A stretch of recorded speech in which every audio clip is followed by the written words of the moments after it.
नमस्कार, मिस्टिक भारत गाथा में आप सभी का स्वागत है। आप जानते हैं कि मिस्टिक भारत गाथा के द्वारा हम भारत के ऐसे गांव जो छुपे हुए हैं, उनके हिस्ट्री, फार्मिंग, हैंडीक्राफ्ट, ये सारी बातें आपके समक्ष लाते हैं। लेकिन फ़िलहाल हम वुमेनहुड को सेलिब्रेट कर रहे हैं। मार्च का महीना है, तो ये महीने में हम आपके समक्ष ऐसी महिलाओं की कहानी लाते हैं जिन्होंने अपने कर्तव्य से, अपनी निष्ठा से, अपने मनोबल से अपना एक अलग स्थान समाज में बनाया है। आज की हमारी अतिथि केवल एक नाम नहीं है, एक विचार है, एक आदर्श है और एक प्रेरणा का स्रोत है। चेतना उपाध्याय, जो न सिर्फ एक संवेदनशील समाज सेविका है, बल्कि भारतीय संस्कृति, आध्यात्मिक और राष्ट्र सेवा की एक जीवंत प्रतिमूर्ति है। राजनीति से लेकर समाज सेवा तक, शिक्षा से लेकर महिला सशक्तिकरण तक और संस्कृति से लेकर आध्यात्मिकता तक, हर क्षेत्र में उन्होंने अपनी विशिष्ट पहचान बनाई है। इतना ही नहीं, महाराष्ट्र की 51 प्रतिभाशाली महिलाओं में इनका नाम शामिल है। वह न केवल एक प्रखर विचारक है और कुशल नेतृत्वकर्ता भी है, बल्कि साइलेंट गरबा, अनाथ बच्चों के उत्थान, कैंसर जागरूकता और सीमावर्ती गांवों की अनगिनत पहेलियों में एक महत्वपूर्ण भूमिका निभाई है। चेतना उपाध्याय की कहानी न केवल एक पर्सनल उपलब्धियों की कहानी है, बल्कि एक मिशन है राष्ट्र निर्माण का, समाज सुधारक का और भारतीय मूल्यों के रक्षण का।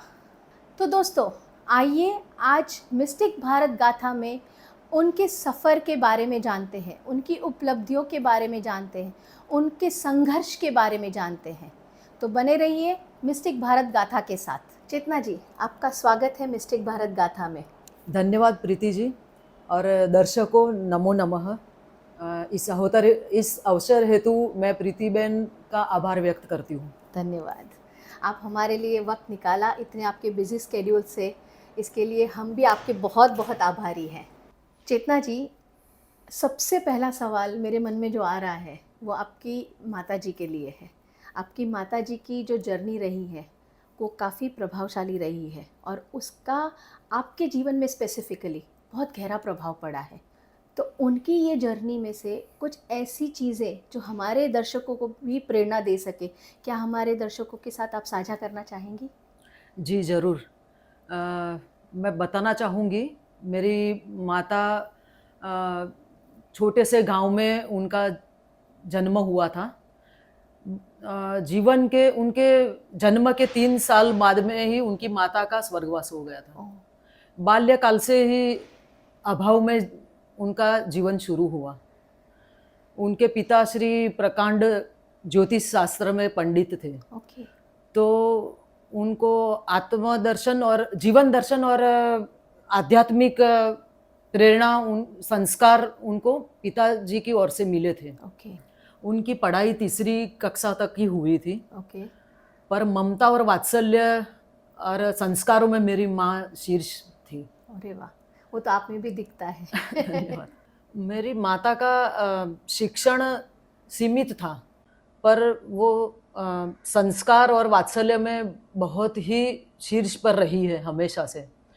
अनेक स्तोत्र, श्लोक, भजन वो मधुर स्वर से गाया करते थे। न्यूज़पेपर रोज रोज एक एक पन्ना पढ़ती थी वो। अच्छा। फैशन, रसोई कला और कुछ मैगजीन हमारे घर पे आते थे, वो उनको रोज रोज पढ़ना उनकी दिनचर्या थी। अरे वाह। उनका कार्य सुघड़ता और स्वच्छता की आग्रही रही। वो 6 भाई बहन को उन्होंने स्वच्छता, आत्मनिर्भरता की शिक्षा। उनकी सेवा कार्य वृत्ति में कभी भी भाषा बाधा रूप नहीं बने। उन्होंने अपने जीवन कार्यकाल में इतने अच्छे संबंध बनाए, इतने अच्छे रिश्ते बनाए कि हम जहाँ पर रहते थे, हमारा निवास स्थान था, वहाँ पर कुछ लोग थे जिनको वो भोजन बनाकर खिलाने में अपने इतने आनंददायक महसूस करते थे। बिल्कुल, वही उनका परम आनंद था कि वो इमोशनल हो, किसी के भी प्रति उनके कटुता के भाव नहीं थे, अजात शत्रु थे। उसी कारण मायके में और ससुराल में दोनों पक्षों में उनका आदर और सम्मान था। बिल्कुल। बहुत ही प्रेमपूर्ण संबंध रहे ओके। उनके। कभी भी भाषा नहीं आती थी, वो बाधाएं उनको आई नहीं थी। एक दक्षिण भारतीय दंपति हमारे निवास स्थान के नजदीक रहने आया था। दक्षिण भारतीय महिला को भी भाषा नहीं आती थी, उनको हिंदी भी नहीं आता था, और मेरी माता श्री को गुजराती नहीं आता, हिंदी नहीं आता था। ओके। वो सगर्भा अवस्था में थी, तो उनका पूरा सेवा मेरी मदर ने किया था। ओके। और जब नवजात आया तो कैसे बच्चों की देखभाल करते थे, वो सारा शिक्षण उन्होंने वो महिला को दिया था। मतलब ये सारी चीज़ें आपने बचपन से देखी है कि बिल्कुल। कैसे आपकी माँ ने सबकी सेवा की है जी और वही चीज़ आपके अंदर भी आई है। बिल्कुल।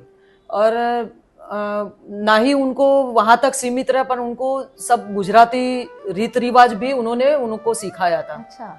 यही बातें हम 6 भाई बहनों को भी मदर ने बहुत ही अच्छी तरह से हमको सिखाया था। वाणी, व्यवहार और संस्कार में कहीं पीछे नहीं रखा किसी को भी। राइट। घर मेहमानों से भरा रहता था, पर कभी भी उन्होंने अपना ये प्रकट नहीं किया कि मैं थक जाती हूँ, ये काम मुझसे नहीं होंगे। कभी मैंने मेरे बाल्यावस्था से लेके आज तक नहीं देखा था। हमेशा तत्पर। जी बिल्कुल। सेवा में वो बढ़ चढ़ के भाग लेती थी। संयमित आहार था उनका, तो निरोगी रहे वो। राइट। कहीं कभी भी बीमार भी नहीं रहते थे वो। आहार विहार में उनका एक अलग नीति नियम रहते थे, राइट। और हम सबको भी वो पोषक आहार की आग्रही थी। ओके।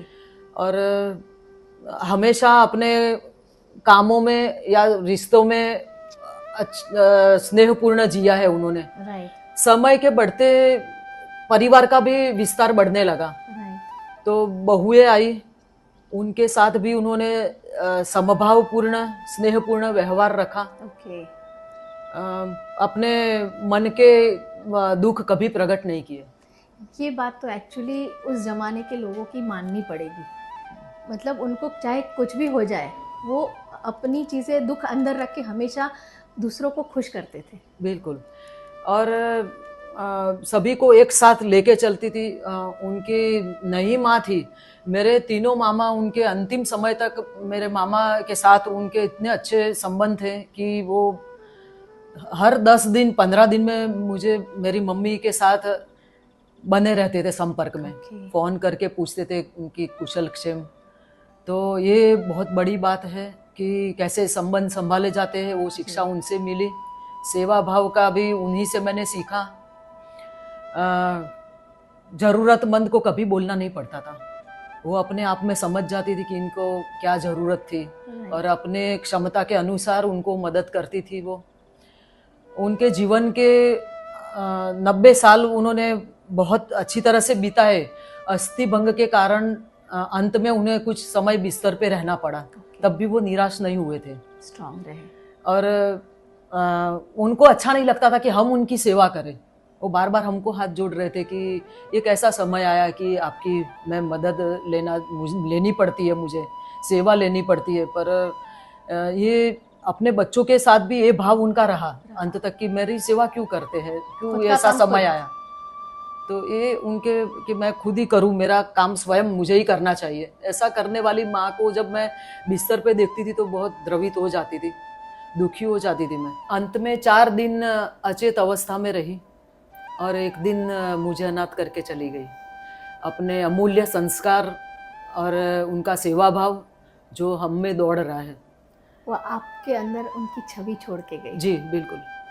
और वही अमूल्य संस्कार की ही देन है कि आज भी मुझे श्रद्धा है और विश्वास है कि जहाँ पर भी वो है, आज भी वो महादेव के चरणों में बैठ के जो भी छोटी मोटी उपलब्धि मुझे प्राप्त हुई, राइट, वो उनकी प्रार्थना वो जरूर करती होगी। बिल्कुल बिल्कुल। बोलते हैं ना मेरे जीवन की दीप स्तंभ मेरी माँ है। यस, अदृश्य रूप से वो आपको सुरक्षा दे रही है, अदृश्य रूप से वो आपके रास्ते क्लियर कर रही है। मेरी माता की इन सारी बातों का प्रभाव मेरी जिंदगी में बहुत भारी रूप से है। मैं उनको फॉलो करती हूँ, कहीं ना कहीं आध्यात्मिक भाव में, संस्कारों में काम करते समय उनका चेहरा मेरे समक्ष रहता है, राइट। और ये सारे काम का श्रेय उन्हीं को जाता है। बिल्कुल बिल्कुल। मतलब मैं आपके भाव खाली सुन के नहीं, पर आपके साथ बैठ के मैं खुद वो चीज़ महसूस कर रही हूँ। ये बहुत डिफ़िकल्ट जर्नी है। मतलब बोलते हैं ना कि ગુજરાતીમાં કહેવત છે, સોરી દર્શકો मैं गुजराती ले रही हूँ, कि બાકી બધું એક તરફ અને માં એક તરફ. તો definitely when you miss your mother you have no words, પણ તમે આટલી પણ બોલવાની હિંમત કરી મધર વિશે, hats off to you. Chetna ji, जब आपकी शादी हुई और ससुराल आए, तो ससुराल में भी आपको संस्कारी और आध्यात्मिक माहौल मिला. तो ये माहौल ने आपकी सोच को, आपके कार्य को और बल दिया क्या? जी, जब विवाह के पश्चात मैं ससुराल में आई तो एक धर्मपरायण सास ससुर मिले मुझे, और इतने आध्यात्मिक थे कि मेरे जीवन मूल्य और मेरी सोच इनके साथ पूर्णतः मिलते जुलते थे. तो सास ससुर धर्मपरायण इतने थे कि हमारे जो वतन, गुजराती में बोलते हैं हमारू वतन, करेक्ट, गांव में उनका एक हमारा मंदिर है, हमारी देवी का. तो ये इतना गर्व की बात है कि हमारे सास ससुर वो मंदिर में को इतना प्राधान्य देते थे कि उनके बच्चों के साथ वो मंदिर में भी इतना ही ध्यान उनका रहता था. ओके, मतलब घर और मंदिर दोनों को संभालते थे. दोनों का रहता था. और मेरे तीनों देवर जो सदैव मुझे बहन सा सम्मान और स्नेह करते हैं. स्वर्गीय बड़ी ननंद थी, वो भी मेरी प्रेरणा स्रोत थी, और उन्होंने मुझे काफ़ी कुछ मदद भी की है. तो एक अच्छे परिवार में मेरा आना हुआ और सभी ने सपोर्ट किया. आज भी मेरी छोटी मोटी उपलब्धियां रहती है तो मेरे देवर, मेरी देवरानी, जो मेरी मित्रता, आत्मीयता, बिल्कुल हम सब एक उम्र के हैं तीनों, मेरी देवरानी. ओके. तो उनको भी इतना गर्व होता है और वो दिखता भी है, राइट, कि हर एक छोटी मोटी खुशी में बहुत सपोर्ट करते हैं मुझे. तो मैं सद्भागी हूँ कि महादेव जी कृपा से मुझे ये परिवार प्राप्त हुआ. Right, no doubt. बोलते हैं ना कि एक इंसान कोई भी लड़ाई जीत सकता है अगर परिवार साथ है तो आपका परिवार इतना स्ट्रांग और आपके विचारों जैसा, तो वो मिलने से आपकी और ताकत बढ़ गई. जी, राजकारण या समाज सेवा में इनका सपोर्ट से और प्रबल और ऊर्जा मिली है. चेतना जी, आपके जीवन की जो समाज सेवा की जर्नी शुरुआत हुई वो अनाथ आश्रम के बच्चों के से शुरू हुआ. तो आपका वो पहला एक्सपीरियंस जब हुआ तो आपको क्या महसूस हुआ, और आपने उसमें आने के बाद ये समाज सेवा में आगे बढ़ने का निर्णय क्यों लिया? अनाथ आश्रम में जाना, वो बच्चों के साथ समय बिताना मेरे जीवन का सबसे भावनात्मक और प्रेरणादायी प्रसंग है. वो कि जहाँ से मेरी शुरुआत हुई थी, मेरे निवास स्थान के नज़दीक एक अनाथ आश्रम है. प्रिय मित्र चेतनाबेन पाठक के साथ वहाँ पर मैं वो बच्चों को भोजन करवाने हेतु जाती थी. जी. वो बच्चों के साथ मेरा जो रिश्ता बना वो शब्दों से परे है, कि इतना आत्मीयता मुझे वहाँ से मिली, और सुख दुख क्या होता है जीवन में, वो कभी मैं वो चीज़ याद करती हूँ तो मुझे शक्ति मिलती है. कि मानसिक और शारीरिक तौर पे दिव्यांग बच्चे जो कुछ भी नहीं समझ रहे थे, वैसा एक बच्चा था उसमें जो मुझे देखकर ही सिर्फ माँ कहता था. ओके. ये मेरे लिए इतनी बड़ी बात है कि इतना गर्व होता है आज भी मुझे कि वो विकलांग और मानसिक, जिनकी उम्र होगी 9 महीने होगी, पर जब भी मुझे देखता था तो वो एक शब्द बोलता था, माँ. और कहीं ना कहीं मैं सोचती थी कि मेरे लिए मेरे महादेव जी, मेरे इष्ट देव ने मेरे लिए नियुक्ति कर दी है कि मुझे समाज सेवा के मेरे लिए साधना है. ये रास्ता चुन लिया है आपके लिए, मुझे नियुक्त कर दिया था. राइट. और ये वहाँ से मुझे प्रेरणा मिली कि मुझे यहाँ से जाना है अब, और मेरा तो ध्येय भी यही है, वो बच्चे, और वहाँ जाना मेरे जीवन में पूर्णतः बदलाव हो गया. और ये रास्ता जो अब या चलकर यहाँ तक मैं आई, वो शुरुआत वहाँ से हुई है. एक इमोशनल अटैचमेंट हो गया उनके साथ. जी. वो शब्दों से परे है, सब- उसको ज़्यादा नहीं बोल सकते, पर मेरे संतानों के जैसा ही प्रेम मुझे वो बच्चों पर आता था।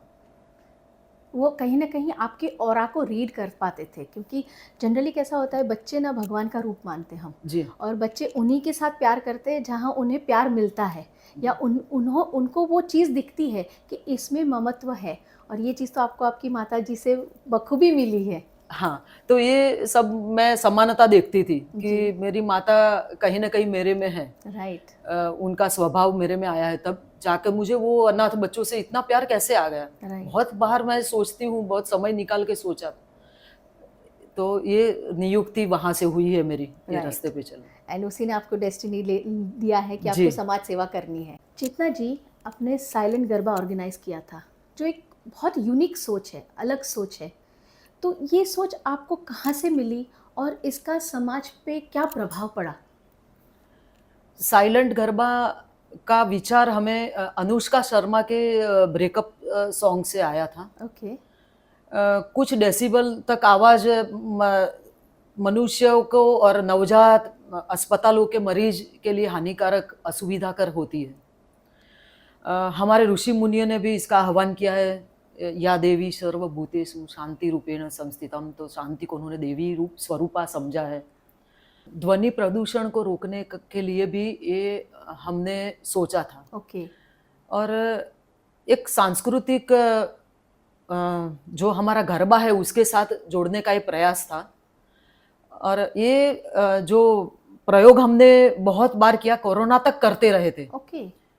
ताकि ये विद्यार्थियों का तब उसी समय एग्जाम रहता था, ओके। तो ये इसको ज़्यादा हमने इसको प्रमोट कर दिया। और उसमें मेहमान भी कौन थे, तो वैसी बच्चिया को बुलाया हमने जो जबरन गलत पेशे में से उनको बचाया गया था। चाइल्ड होम से वो बच्चों को, 12-13 साल की बच्चियों को हमने मेहमान के तौर पे बुलाया था, ओके। ताकि हम उनको समाज में जोड़ सके, बिल्कुल। उनको भी ये लगे कि हम सम्माननीय नागरिक है। यस। ये हमारा प्रयास था। और हमारे CRPC जो मेरा NGO है, उसके राष्ट्रीय अध्यक्ष श्री दर्शन सोनी सर ने मुझ पर अटूट विश्वास रख के इस आयोजन की पूरी जिम्मेदारी दी थी मुझे। ओके। और कहीं ना कहीं बहुत सफलता मिली थी उसे। हर एक न्यूज़पेपर में, मीडिया ने इसकी नोंद ली थी ओके। कि ये एक अच्छा प्रयास है, कि जो ध्वनि प्रदूषण को तो रोकता ही है, पर कुछ समय की सीमा भी है। 10 बजे के बाद नहीं खेलना चाहिए गरबा, उसका भी एक सॉल्यूशन था। राइट। 10 बजे से लेकर सुबह 4 बजे तक ये रहता था बिल्कुल, आप साइलेंट खेल गरबा, भी सकते हो और किसी हाँ, को डिस्टर्ब भी नहीं होता डिस्टर्ब है। नहीं होता था। तो 10 बजे तक लाइव रहता था। जी जी। वहां पर भी हमने गांव के गली में जो गरबा गाती थी मधुर शेरी स्वर गरबा। में, शेरी गरबा, राइट। वैसे कलाकारों को यहाँ तक लाए थे, उनको प्रमोट किया। ओह, वेरी। वो सारा प्रोग्राम हमारे राष्ट्रीय अध्यक्ष दर्शन सोनी की मार्गदर्शन में हुआ, ओके। और काफी कुछ सफलता मिली, और जी। समाज में भी इसका एक अच्छा मैसेज गया। Great great. नहीं, डेफिनेटली आई थिंक आज के टाइम में इतने सारे अलग अलग प्रदूषण है, उसमें ध्वनि प्रदूषण जी। एक बहुत बड़ा मुद्दा है, और इसमें आपकी ये पहल बहुत लोगों को भी प्रेरित किया होगा कि वो भी आगे चल के ऐसे कोई प्रयोग कर पाए। जी। चेतना जी, आज चाहे हमारा घर ले लो, या हमारा समाज ले लो, या हमारा देश ले लो, सफाई एक बहुत ही अहम चीज़ होती है। वो जो सफाई कर्मचारियों को आपने हर महीने सम्मानित किया और ये करते रहे हो, तो ये सोच आपके अंदर आने से उनके जीवन में या समाज में क्या कोई परिवर्तन आया? बिल्कुल। प्रत्येक महीने की 8 तारीख को ये सम्मान सफाई कर्मचारियों को मैं जो करती हूँ, वो सम्मान नहीं है, मेरी कृतज्ञता मैं व्यक्त करती हूँ। ब्यूटीफुल। कि वो हमारे लिए, समाज को, हमारे परिसर को जो स्वच्छ रखने में सबसे बड़ा योगदान उनका होता है। जी जी। तो आज वो पहल नमो ऐप में मैं जब जुड़ी कुछ समय पहले, जी। तो आदरणीय प्रधानमंत्री मोदी जी के आह्वान पर ट्यामशुटुला जी के मार्गदर्शन में ये प्रोग्राम हम करते हैं। राइट। और इसका प्रभाव बहुत पड़ा है। हर एक राज्य में मेरी तरह बहुत सारे लोग हैं जो ये सफाई कर्मियों का सत्कार और सम्मानित करते हैं। जी जी। और उनके साथ चाय नाश्ता करती हूँ मैं। ओके। और ये मेरा प्रयास रहता है कि आज नहीं तो कल बदलाव तो आया ही है। बिल्कुल। जो मोदी जी ने वहां पर काशी यस, विश्वनाथ के मंदिर के पश्चात जो सफाई कर्मचारियों के पैर प्रक्षालन धोए किए थे, यस। तो इसका समाज आज उनको एक सम्मानित नागरिक की तरह ही उनको देखता है। बिल्कुल बिल्कुल। ये अगर बदलाव आया है। अहम हिस्सा है, हम सबको जी ये सोचना चाहिए कि वो अगर सफाई कर रहे हैं तो आज हमें साफ जगह मिल रही है, साफ बिल्कुल। चीज़ें मिल रही है, तो उनको तो हमारे सर पे रखना चाहिए, उनका इतना बड़ा योगदान है। हाँ, बस उसी कारण हर महीने मेरे घर पे सुबह का कार्यक्रम चाय नाश्ता सफाई कर्मियों के साथ ही रहता है। बहुत बढ़िया, ये आपकी बहुत अलग इनिशिएटिव है और इस चीज़ को आई थिंक सोसाइटी में लोग और भी लोग प्रेरणा लेके आगे कुछ करेंगे और करना चाहिए। ये हर दर्शकों को, मेरे दर्शकों को बताना चाहूँगी कि ये जो चीज़ पहल उन्होंने की है, ये आई थिंक हम सबको करनी चाहिए, कहीं ना कहीं हमारे तरीके से करनी चाहिए, लेकिन उनको अगर हम सम्मानित करते हैं तो कहीं ना कहीं उनको भी प्रेरणा मिलती है कुछ, क्योंकि वो जो कार्य कर रहे हैं वो आसान नहीं है, बहुत मुश्किल कार्य है, और वो अगर हमारे लिए कर रहे हैं तो हमारा भी उनकी तरफ कर्तव्य बनता है। चेतना जी, ये बात से मुझे एक और चीज़ की बात याद आई कि आप फिल्म सेंसर बोर्ड में भी रह चुके, जहाँ सफाई की बात आई तो मैंने बोला थोड़ा ये भी पूछ लूँ कि फिल्म की भी सफाई यहाँ करते थे। जी बिल्कुल। फिल्म सेंसर बोर्ड में 5 साल की कार्य अवधि थी मेरी जी। और संस्कृत मूवी अहम ब्रह्मास्मि सद्भाग्य से उस दिन मैं थी पैनल मेंबर में। ओके। कई सारी मूवी देखने का और एक समाज सेवी का कैसे फिल्म को देखती है वैसे मेरा चयन हुआ था। ओके। तो आपने काफ़ी चीज़ों पे अपना योगदान दिया होगा कि कुछ चीज़ें को इम्प्रूव करो या कुछ चीज़ें को हटाओ, ये चीज़ें आपके ध्यान में आई होगी तो आपने ये इनिशिएटिव जी वहाँ पे भी सफाई कर दिया। जी बिल्कुल बिल्कुल। चेतना जी, आपकी अगर राजनीति की बात करें तो जिला सचिव से लेकर स्टेट सोशल मीडिया इंचार्ज तक की जो आपकी जर्नी रही, उसमें आई एम श्योर कि आपने वो जर्नी के दौरान बहुत सारी कठिन चुनौतियों का सामना किया होगा, तो वो चुनौतियों के बारे में अगर थोड़ा शेयर करें कि आपने उसे कैसे फेस किया और क्या क्या चुनौतियाँ थी। जिला की सचिव पर जब मेरी नियुक्ति हुई तब अध्यक्षा के अंडर में काम करना होता था जी। तो उस समय कठिन था, पर वो चुनौतियाँ जीवन का एक हिस्सा है। वो सीढ़ियाँ बनी थी, उस सीढ़ी से चढ़ते हुए वो चुनौतियाँ को सीढ़ी बनाकर चढ़ते हुए स्टेट सोशल मीडिया तक तो मैं आई। राइट। 6 जिला की 6 कन्वीनर थी। ओके। उनको एक माला में पिरोना था। राइट। और 6 जन को अलग अलग स्वभाव वाले को मुझे एक परिवार बनाना था। राइट। ये चुनौती थी एक बड़ी सी, और साथ मिलकर रिपोर्टिंग करना था। ओके। नेशनल में स्टेट का काम नेशनल में देना था। जी जी। तो कई नकारात्मक वृत्ति वाले लोग जो उनका प्रयास रहता था कि टीम टूट जाए, एक परिवार टूटे। बिल्कुल। पर महादेव जी की कृपा से वो सारा मैं पार कर चुकी। ओके। और इन सभी 6 हमारी टीम की जो अहम रोल निभा रही है, जी जी, कन्वीनर जिला की संयोजिका है। राइट। आज पूरा सब मुझे सहयोग कर रहे हैं, एक परिवार है हम, और हम हंस खेल के मिलजुल कर सारा रिपोर्टिंग नेशनल तक देते हैं। हमारी अध्यक्षा श्रीमती शीतल जी गंभीर भी काफ़ी खुश हैं। ओके। और एक काम करने का आनंद आता है जब परिवार की तरह साथ मिलकर काम करते हैं। बिल्कुल, वो तो चीज़ आपके अंदर है कि आप हर इंसान को अपना बना लेते हो। आप किसी को ये महसूस ही नहीं होने देते हो कि आपको ये पहली बार मिले हैं या आप कोई अनजान इंसान हो। वो उनको ऐसा लगता है कि आपके अंदर इतनी ममता भरी होती है कि वो आपका ही हो जाता है।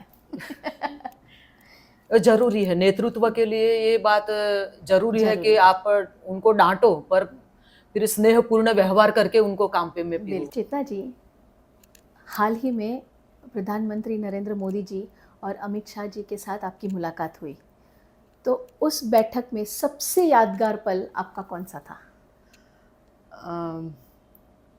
विश्व के लोकप्रिय प्रधानमंत्री आदरणीय नरेंद्र मोदी जी से मिलने का सौभाग्य जब प्राप्त हुआ जी, ये मेरे जीवन में सबसे गौरवपूर्ण क्षण है कि मैं हमेशा बोलती हूँ, अहम मोदी महोदयस्य परम भक्त। ये पंक्ति नहीं है, ये कथन मेरे जीवन में एक विश्वास है, मेरा मोदी जी के तरफ अडिग अडिग विश्वास है। आई थिंक बहुत सारे लोगों का उनके प्रति ये विश्वास है। जी, और मुझे लग रहा था मैं 7वें आसमान पर हूँ। यस, उनकी अडिग देशभक्ति, उनका समर्पण, ये सब एक क्षण में मेरी नज़र समक्ष आया और जो अनुभूति हुई वो शब्दों से परे है। और सबसे गौरवपूर्ण क्षण मेरे लिए मोदी जी को मिलना है। Yes, definitely definitely. मुझे आप बोल रहे हो तो मुझे गूज़बम्स आ रहे हैं। और हमारे परम आदरणीय अमित शाह जी का तो क्या कहना, तेज संपन्न चाणक्य, ये युक्ति सूक्ति उनके पर एकदम से बैठती है। उनका उनकी प्रखर रणनीति, प्रभावी जो राजनीति वो करते हैं, उनसे पहले से मैं प्रभावित थी जी। और जब उनका साक्षात्कार हुआ तो और राष्ट्र के प्रति हमारी देशभक्ति मजबूत हो गई। बिल्कुल। और ऐसा लग रहा था कि मानो आज इतना सद्भाग्यपूर्ण दिन है कि उनको 2 शब्द मुझे सुनने हेतु मिले, क्योंकि बहुत समय चला गया था मुझे राजनीति में प्रवेश किए हुए, और आज वो दिन आ गया था जब दोनों आपके समक्ष थे। जी, दोनों को मिलने का सद्भाग्य प्राप्त हुआ था जी। तो एक ऊर्जा प्राप्त हुई देशभक्ति के लिए, अपना और जो प्रबल हुआ। जी बिल्कुल विचार अडिग हो गया। अडिग हो गया। चेतना जी, एक महिला होकर राजनीति और समाज सेवा में महिलाओं की भूमिका को आप कैसे देखती हैं और आगे आने वाले दिनों में उस भूमिका को और कितना मजबूत होते हुए देख पा रही है? महिलाओं की भागीदारी बढ़ाने हेतु हमें समान अवसरों की, शिक्षा की, नेतृत्व की भागीदारी बढ़ानी चाहिए। बिल्कुल बिल्कुल। तब जाकर समाज और राष्ट्र शक्तिशाली होंगे। बिल्कुल। और अभी तो मोदी जी ने भी इतना बड़ा जी। आरक्षण मतलब दे दिया है कि इतने परसेंटेज महिला होनी ही चाहिए। उन्होंने खुद अपने कैबिनेट में इंक्लूड किया है जी। और उन्होंने सबको ये प्रेरणा दी है। तो आई थिंक आने वाले वक्त में बहुत सारे लोग इस बात की प्रेरणा लेके आगे महिलाओं को और सशक्तिकरण करेंगे। चेतना जी, भगवत गीता का ये हम मानते हैं कि हमारे जीवन के सारे प्रश्नों का हल भगवत गीता में है। जर्मनी तो आई गेस उसको अपने सर पे लेके नाचा था, तो बहुत प्रेरणादायक है। और ऐसी प्रेरणादायक हमारा ग्रंथ जिसकी अंताक्षरी रची गई, ये अपने आप में एक अलग प्रयास है और उसमें आप जज थे। तो आपका ये अनुभव, आपको क्या लगता है कि ऐसी चीज़ें करने से क्या धार्मिक कार्यों में मतलब धर्म को हमारे समाज में और बढ़ाया जा सकता है? भागवत गीता अंताक्षरी में जज बनना एक गौरवपूर्ण और आनंददायी क्षण था। ये प्रयास जो था वो युवा ही नहीं, बच्चे भी इससे ज्ञानवर्धक था। राइट। तो इससे कहीं ना कहीं श्लोकों से वो बहुत ही प्रभावित हुए और आजकल मैं देखती हूँ कि इस तरफ लोग ज्यादा जा रहे हैं, भागवत गीता के प्रति जागरूक हुए हैं। राइट। और वो जो स्कूल थी वहां पर सभी बच्चों को गीता के श्लोक आते थे। वेरी गुड, ये तो बहुत अच्छा प्रयास है। एक प्रभावी प्रयास था एक, बिल्कुल। और इसका एक अच्छा सा मैसेज भी गया है। और उसके बाद भी मुझे कई आमंत्रण आए थे कि आप आइए, पर समय की थोड़ी प्रतिबद्धता के हेतु मैं नहीं गई, लेकिन इसका प्रभाव तो बहुत ही अच्छा गया है। चेतना जी, अभी जैसे आपने अपने पौत्र की बात करी, तो बोलते हैं ना कि मोरना इंडा चितरवा ना पड़े। तो आपने अपने पुत्र को ऐसे कैसे संस्कार दिए कि वो विदेश में रहकर भी अपनी संस्कृति से जुड़े हुए हैं और अपने बच्चों को भी ऐसे ही संस्कार देने के मतलब बोलते हैं ना वोटिंग फॉर, मतलब मैं मेरे बच्चे को यही संस्कार दूंगा, ये दृढ़ बिलीव करते हैं? कई सालों से मेरे दोनों बेटे विदेश में हैं, पर उनका भारत के प्रति जो प्रेम है और हमारी जो संस्कृति से जो लगाव है वो अद्भुत है। जी। हम जब माँ बाप बनते हैं तो केवल जिम्मेदार नहीं होते, एक रचनाकार भी बन जाते हैं। वाह, बहुत सुंदर बात कही। जब मेरे दोनों बच्चे छोटे थे तब एक नियम रखा हुआ था कि रात सोने के समय एक कहानी उनको सुनानी होती थी। ओके। वैसे मेरे जीवन में मैंने मेरे बच्चों को खिलौने से ज्यादा पुस्तकें उपहार के रूप में ज्यादा दी। अरे वाह, उसमें बहुत बढ़िया। पंचतंत्र, बाल रामायण ओके। वगैरह पुस्तकें उनको बचपन में दी थी। और प्रत्येक रात को एक कहानी, जो कोई वीर सपूत की होती थी, कोई हमारा आध्यात्मिक पात्र होता था, कोई ऋषि मुनि था, कोई संत, या महाभारत रामायण का कोई पात्र होता था, ओके। ये कहानी उनको सुनाते थे। मुझे लग रहा है बस मैंने वो मार्ग दिया उनको, जी जी। एक पथ पर उनको मैंने बताया कि ये पथ है, राइट। आगे वो उस पर चलने लगे।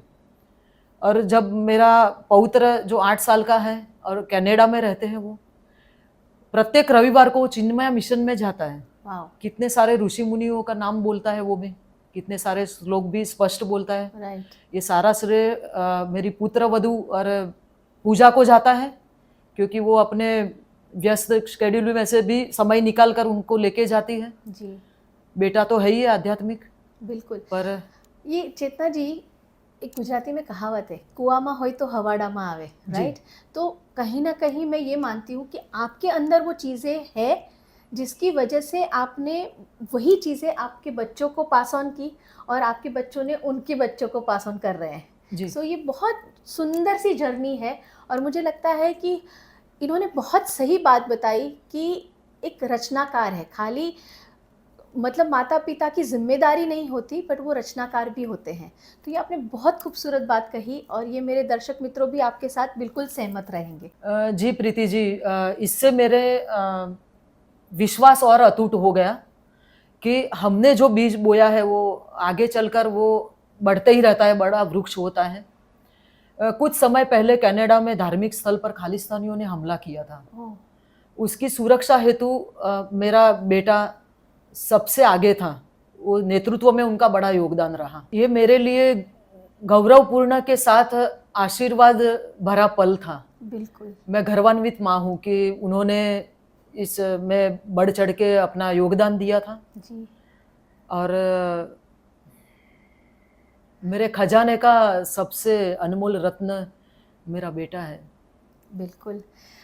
अगर वो बोलते हैं ना कि धर्म का जुनून ना हो और अपनी जड़ें मजबूत ना हो अपनी संस्कृति से, तब तक ये हिम्मत आती नहीं है। और वो बखूबी आपने अपने बेटे को दी है, जिसकी उन्होंने सही मिसाल सबके सामने रखी है। जी, और वो मेरे सबसे बड़े आलोचक का पुरस्कार भी प्राप्त कर सकते अच्छा, हैं। ओके। बिल्कुल बिल्कुल। जो बोलते हैं ना कि जो आलोचक होते हैं ना, वो सही मायने में आपके करीब होते हैं या सुधार आपके, करते हैं। हाँ, आपके लिए शुभचिंतक होते हैं। बिल्कुल।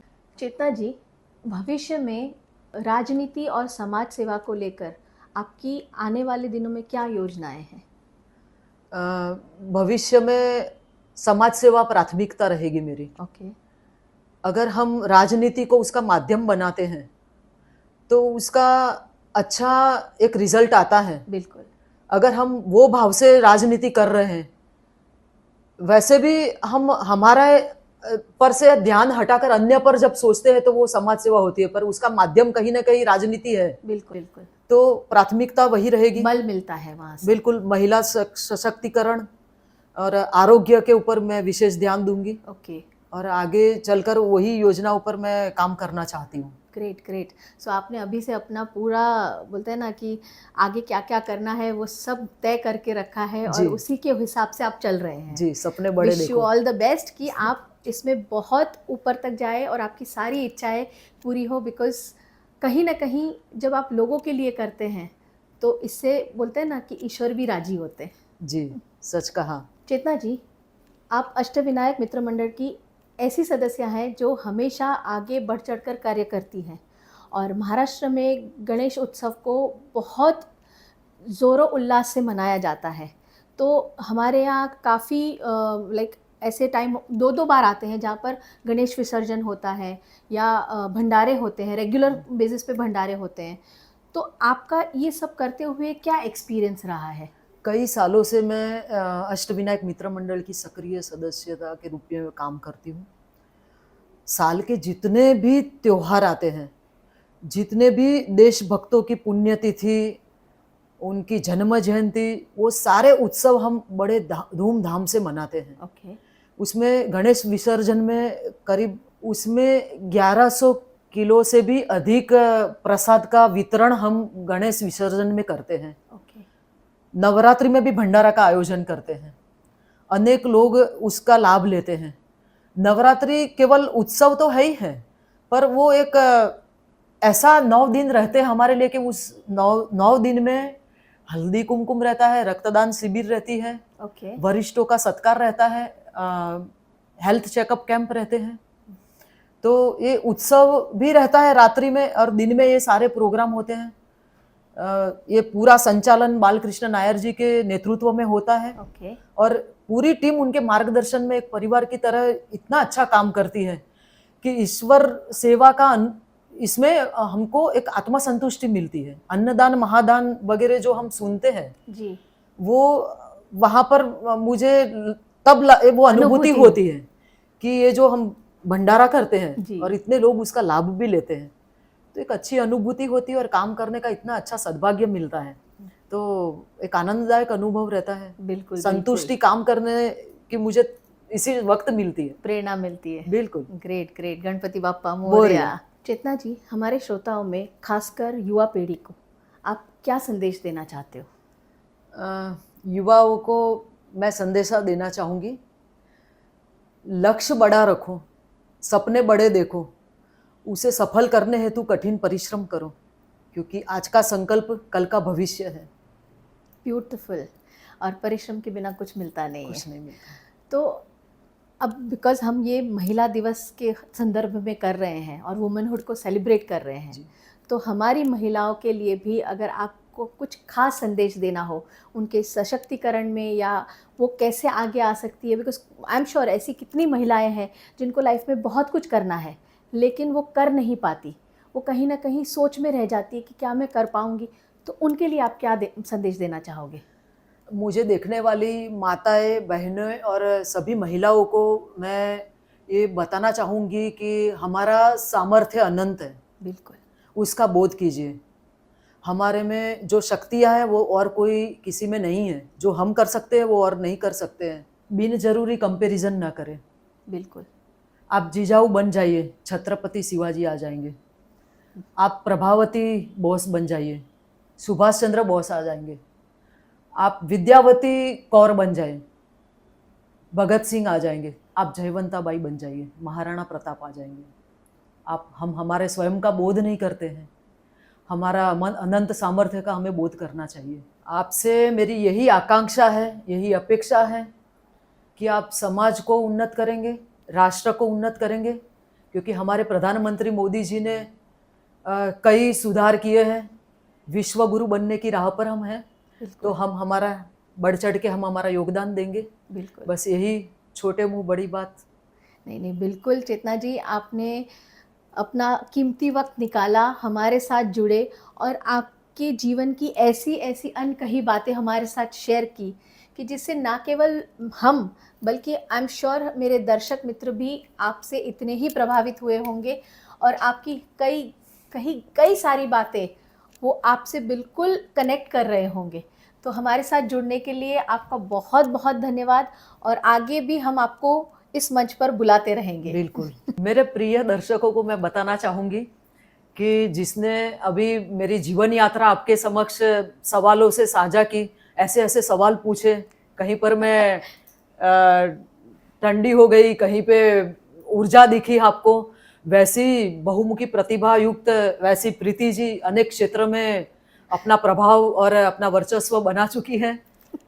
और मैं इनके लिए कहना चाहूँगी कि जैसे हम दोनों ही राजनीति से हैं, कई क्षेत्रों में साथ में हैं, राजनीति में हम दोनों साथ में हैं, तो एक्स पर, ट्विटर पर एक अभियान हम चलाते हैं स्पेस पर, जहाँ पर इलेक्शन का पूरा 1 महीना अलग अलग वक्ता पूरे विश्व में से आते हैं, और तब मुझे एकदम शॉर्ट नोटिस पे बोला जाता है कि आपके 3 लोग बोलेंगे आपके साथ। तब इतनी शॉर्ट पीरियड में कोई अगर बोल सकता है तो प्रीति जी है। और प्रीति जी को मैंने ऐसी ऐसी जगह पे बुलाया है, शायद आज वो बदला भी ले रही है, मुझे ऐसा लग रहा है कि 10 मिनट पहले मैं उनको बोलती हूँ कि प्रीति बहन आज आपको बोलना है। वो मुझे पूछती है कौन सा विषय है, मतलब आप बोल लोगे जो भी अनुसंधान है, और आप मानोगे नहीं सबसे अच्छा इनका ही रहता था। 15 मिनट, 20 मिनट, 30 मिनट सिर्फ मुझे बताना होता था कि आपको बोलना है। अब बिहार इलेक्शन भी आ रहा है, उनको लेंगे हम, पर तो उनको सेवा में लेने वाले हैं, पर इतने सारे इलेक्शन में सबसे बढ़ चढ़ के हमारे साथ योगदान प्रीति जी ने किया है। जब भी आता था चेतना जी आपके साथ कौन है, तो एक नाम प्रीति मणियार का रहता ही था, और खरी उतरती थी वो मेरे विश्वासों पर, और मैं जो भी अपेक्षा करती थी उससे कहीं बढ़ चढ़ के प्रीति बहन ने योगदान किया है। बहुत ही प्रभावी है और बहुमुखी प्रतिभा युक्त है। आपका मैं धन्यवाद उसका भी करती हूँ कि आप तुरंत आ जाते हो और हमारा पूरा मोर्चा संभाल लेते हो। मैं भी आपका शुक्रिया अदा करती हूँ कि आपने मुझे उस काबिल समझा कि मैं नेशनल लेवल के प्लेटफॉर्म पर आकर अपनी बात रख सकूं। बिल्कुल हो आप। बहुत बहुत शुक्रिया हमारे साथ जुड़ने के लिए। धन्यवाद। और दर्शकों, इनके बारे में लास्ट में जाते जाते मैं एक ही बात कहना चाहती हूँ, ये सच में एक ऐसी प्रतिभाशाली व्यक्ति है कि वो सिर्फ है ना लोगों को देना जानती है और अपना बनाना जानती है। तो ऐसे लोग अगर राजनीति में आते हैं ना तो राजनीति साफ होती है। बहुत बहुत धन्यवाद। तो दोस्तों, ये थी चेतना उपाध्याय की जर्नी, जिन्होंने अपनी सेवा से, राजनीति से और अनगिनत ऐसे कार्यों से कई लोगों को दिशा दिखाई है। और इनकी कहानी ने या इनकी जर्नी ने ना केवल मुझे प्रेरित किया है, बल्कि मुझे ये लगता है आप सभी को प्रेरित किया होगा। और हम चाहेंगे कि ऐसे लोग और राजनीति में आए ताकि हमारी राजनीति एक अलग मुकाम तक जाए। अगर आपको हमारा ये एपिसोड पसंद आया हो तो प्लीज़ इसे लाइक करें, सब्सक्राइब करें और अपने दोस्तों के साथ शेयर करें, और जुड़े रहे मिस्टिक भारत गाथा से। तब तक के लिए सेवा भावी बने। नमस्कार।